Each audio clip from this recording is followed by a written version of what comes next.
شالوم شالوم شالوم بيتسب እግዚአብሔር አምላኽ ሰላም ጸጋ ምሕረት ናይ ክርስቶስ ምስ ኩልኹም ኣና ሓኹም ሰላሕ ዲኔ ሎም ድማ ነዚ መዓልቲ ዝኸውን ናይ መዓልቲ ቃል ሒዝና መጺና ኣለና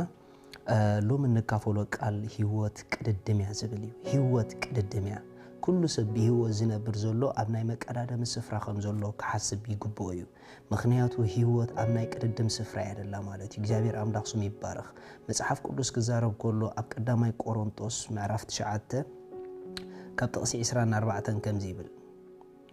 ኣብቲ ስፍራ ቅድድም ዝቀዳዶሙኸ ኩላቶም ከም ዝጎዩ ነታ ዓስበ ዓወት ግና ሓደ ከም ዝወስዳዶ ኣይትፈልጡን ኢኹም ንስኻትኩም ምእንቲ ክትረኽብዋ ከምኡ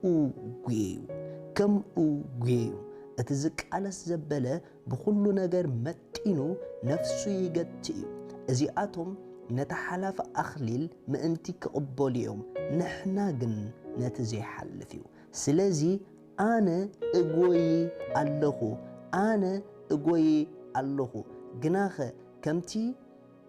ንዘይ ፍሉጥ ዝጎይ ኣይኮንኩን እምክት ኣለኹ ከምቲ ንነፋስ ዝወቅዕ ግና ኣይኮንኩን ንኻልኦት እናሰበኽኩ ንርእሰይ ድርቡይ ምእንቲ ኸይከውን ንስጋይ እሰቂዮን እግዝኦን ኣለኹ praise God ሐዋርያ ጳውሎስ ካብታ ሓደ ኣብ ህይወቱ ነቲ ዝተዋሃቦ ዕላማ ብትኽክል ነቢሩ ፈጺሙ ክሓልፍ ዝገበሮ ኣብ ናይ መቃዳደም ስፍራ ከም ዘሎ ስለ ዝፈልጥ ዝነበረ እዩ ሐዋርያ ጳውሎስ ኣብ ህይወት ክነብር ከሎ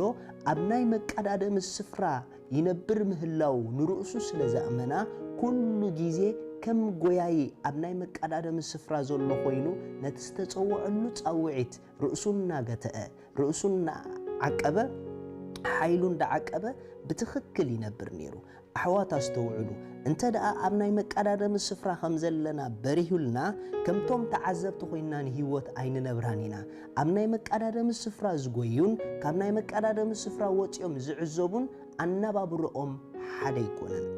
ريخو محوات بزح جيزي نتستوعنالو تصاوعيت بتخكل زين نبر اب جيزينا نتصاوت نمنتاي تتبهاله هيوت قددم مخاناس لزين فلتينا امناي مقادادم السفرا خمزلنا سلازين فلتيو انت دا ابناي مقادادم السفرا اتيخا خمزلخا بريهولكا كم غوياي نهيوت بتخكل كتنبرا خجمريخا رأي حوات غوياين تعذابن ببينو عينت النبابرا يزلوهم تعذاب تدلي خصات خالي تدلي خصحق خالي تدلي خبلع كسات خالي تدلي خوف كبل خالي تدلي خدقس خالي كم داس ولا يزغبر اتو غوياي جن كم زدليو يكون زغبر اتو زخورو زلو غودنا كم زبلو يزخون غوياي بزكالو متن رؤسو عقيبو حيلو عقيبو تنفاسو عقيبو طرحنا بتناي مچرشا تارجت غيرو زلو شلمات زرخبلو نابو نخبصح بزلو عقمو تطقيمو عقل غير يزغوي احوات اذا انا نسخو من امدرخ النبرا تفقيدات لنا زلا غعزو ناي قددم غعزيا نغوي انا زلنا امچرشا غيانا مسودانا دما كمت غويو زوده شلمات زلو نفس وكفنا بتخكل انت دا غوينا كاب نغوس نغستات اقدمينا شلمات يصبينالو اسكني هيوت بخمس عينت انبابران انبرا نغوي خمزلنا نحسب امناي مقادادم ميدا اتينا خمزلنا نحسب امچرشا دما نغوس نغستات شلمات حيزي صبينا خمزلو نحسب كم منبر ايننبر شلمات نخنقبل جن نوغي مخنياتو هيوت قددميا ابناي مقادادم سفرا يغازلخا صبو انت دا غويخا شلمات አለካ ጽቦ እንተ ደይ ጎይኻ ግን ሽልማት ይብልካን ምኽንያቱ ሁሉ ዝጎይ ፍጽም ማለት አይኮነን በትክክል ዝጎይ ጥራዩ ኣብ ሽልማት ዝበጽሕ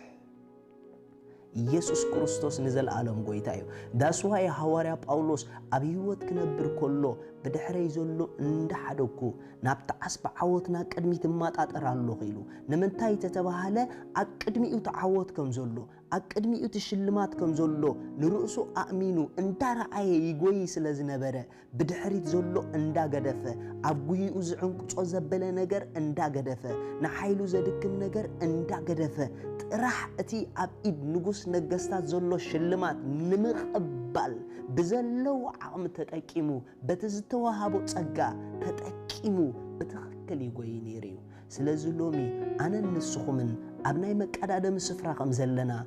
نحسب أبناي مقادم سفرة خم زلنا نستوعل حيلنا بتخكل كنت قملون دحر كوينا كم تهواريا باولوس زبولو نخالقوت እንዳሰበኩ ንርእሰይ መታን ድርቢ ኮይነ ኸይርከብ ንስጋይ አሰቂውን እግዝኦን አሎ ኺሉ ካብታ ሓደ ተቃዳዳም ሰብ እንድሕርኢኩሞ ስጉኡ ዝበሎ አይገብርን እዩ ንምንታይ ተዳኢልኩምኒ ካብ ጾታ ክወጽ እዩ ስጉኡ ዕርፍ ክብሎ እዩ ምኽንያቱ ይጎይ ዘሎ ስጉኡ ማይስተ ክብሎ እዩ ስጉኡ ህዳእ ክብሎ እዩ ስጉኡ ብዙሕ ነገር ስጉኡ ክብሎ እዩ ካብቲ ጉይኡ ደውጽእ ማለት እዩ ዳስ ዋይ እቶም ብትኽክል ዝጎዩ ንስጎኦም ዘይሰምዑ ንመንፈሶም ጥራሕ እንዳሰምዑ ጉዕዞኦም ድቁጽል እዮም ስለዚ ሐዋርያ ጳውሎስ ንስጋዬ ሰቄኖ ጉዞኦን አሎ ኺሉ ንምንታይ መታን ካብቲ ናይ ቅድድም ጉያ ከይውጾ መታን ነቲ ጉይኡ ብትኽክል ንኸይፍጽም ከይዓክቶ እስከ ዘነጥቡ ወሰዱለይ ጎያይ ኣብ ጉይኡ ክጥቀመሉ ዘሎ መጀመርታ ቀዳማይ ቋረጸ ንቅድሚት ምጥማት የድልዮ ጎያይ ቋረጸ ንቅድሚት ክትምት አሎ ምኽንያቱ ጉይኡ ንድሕሪት አይኮነን ንየማን አይኮነን ንጸጋም አይኮነን ንቅድሚት ስለዝኾነ እታ ዓስበዓወት አቅድሚት ስለዘሎ ካልኣይ ድማ ንጉይኡ ካብ ዘታርፎም ነገራት ምቁጣብ ምኽንያቱ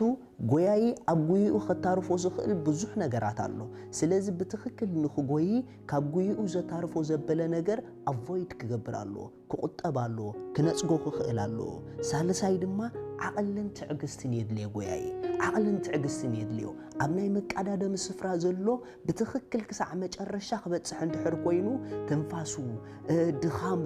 ዓቕሉ ክወድኦ ስለዝኽእል ዓቕልን ትዕግስትን የድልዮ ኣብ ፍጻመ ንኽበጽሕ ኣብ ህይወት ድማ ክሳዕ መጨረሻ ብትኽክል ክንውድእ ንደልን ተደኣ ኮይና ዓቕልን ትዕግስትን ይሓተና ራብዓይ ድማ ምክታእ ርእሲ የድሊ ምክታእ ርእሲ የድሊ ጎያይ ብዝከኣሎ መጠን ንርእሱ ተደኣ ዘይገትእ ኮይኑ ኣብ ፍጻመ ክበጽሕ ኣይክእልን እዩ ናይ ብሓቂ እግዚአብሔር ዝሃበና ዓላማ ኣብ ፍጻመ ክነብጽሖ ንደልን ድሕር ኮይና ብዙሕ ንርእስና ዝፈታትን ጎደናታት ኣቅድሜና ከራኽበና ስለዝኽእል ንዓቕልና ዝፍትን ጎደናታት ከጋጥመና ስለዝኽእል ንርእስና እናገታእና ክንከይድ ይግበአና ናይ መጨረሻ ሓሙሻይ ግን ከም ዝዕወት ምእማን የድልዮ ኩሉ ግዜ ጎያይ ክሰዓረሉ ጉያ ይጅምርኒ ክሰዓረሉ ጉያ ዝጅምር እዛ ንነብረላ ዘለና ጉዕዞ ድማ ብትኽክል ኣኽሊል ዓወት ካብ ጎይታ ክንቅበል ንደልን ተደኣ ኮይና ብትኽክል ከም ንዕወት ዝጀመርናዮ ከም እንፍጽሞ ኣብ መጨረሻ ከም እንበጽሕ ክንኣምን ይግበአና እንተ ዘይኣሚንካ ክትጎይ ትኽእልን ኢኻ ስለዚ ኣብ ናይ መቀዳደም ስፍራ ኢኻ ዘለኺ ኣብ ናይ መቀዳደም ስፍራ ኢኻ ዘለኻ ከም ካብ ቅድድም ወጻኢ ዝነብርዎ ኣነባብራ ኣይትንበር ከም ኣብ ናይ መቀዳደም ስፍራ ዝጎይ ዘሎ ጎያይ ጌርካ ንርእስኻ ርአያ ጽቡቕ ጎያ ክትጎይ ጎያይ ምዃንካን ኣብ ናይ መቀዳደም ስፍራ ምህላውካን ህይወት ማለት ኣብ ናይ መቀዳደም ስፍራ ዘላ ጉዕዞ ምዃና ፍለጣ ሻሎም